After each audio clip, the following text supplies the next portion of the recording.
Okay. તો સૌપ્રથમ આપણે 5 સાફ કસનળીઓ લેવાની છે. હવે એમાં આપણે પાણી અડધું જ રેડજો. હા, પાણી ઉમેરીશું. અડધું રેડ. ચલો હવે. એમાં આપણે ખાંડ નાખીશું. તેમાં ઓકે. આપણે થોડી ખાંડ નાખીશું. બોલો હવે એને શું કરો છો? હલાવો છો ને? અને તેને આપણે હલાવીશું. ખાંડ ઓગળે છે? તો એ દ્રાવ્ય છે કે અદ્રાવ્ય? દ્રાવ્ય. જે ઓગળે એને જે ઓગળે એને દ્રાવ્ય કહેવાય. મૂકી દો. હવે બીજી લો.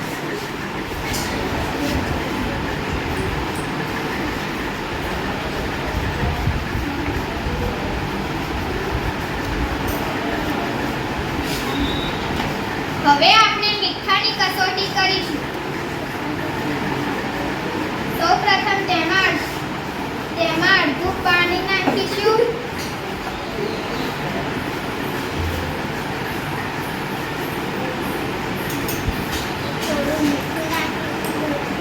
થોડું મીઠું નાખીશું અને આપણે હલાવીશું.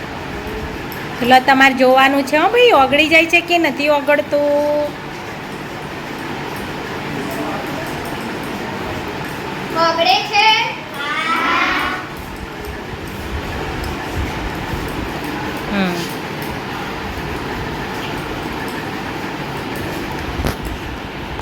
બોલો, ઓગળી ગયું ને?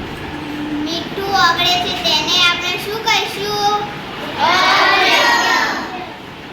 દ્રાવ્ય. તો મીઠું શું છે? દ્રાવ્ય. મીઠું દ્રાવ્ય છે. હવે આપણે કરશું રેતીની કસોટી. તેના માટે સૌપ્રથમ આપણે અડધી કસનળી પાણી ભરીશું. મોટા અવાજે બોલો. તેમાં થોડી માટી નાખીશું. રેતી નાખીશું. ચલો શું થાય છે જોજો. હો રેતીનો. હવે તેને હલાવીશું. હવે લઈ લો હલાઈ. રેતી ઓગળે છે? તો શું થાય છે? જો રેતી ક્યાં જાય છે? તળિયે બેસી જાય.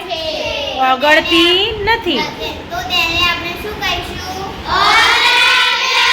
તો માટી શું છે? અદ્રાવ્ય. રેતી માટીની. હવે આપણે થોડું પાણી લઈને કસનળીમાં રેડીશું. પછી થોડો ચોકનો પાવડર તેમાં નાખીશું. હવે તેને આપણે હલાવીશું.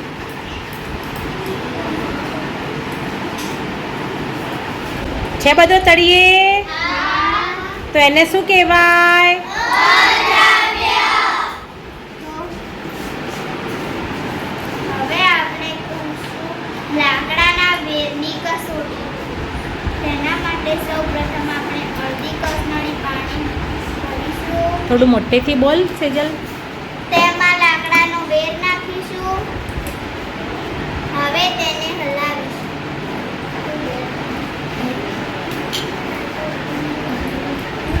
હાથ ઊંચો લઈને બતાવો બધા.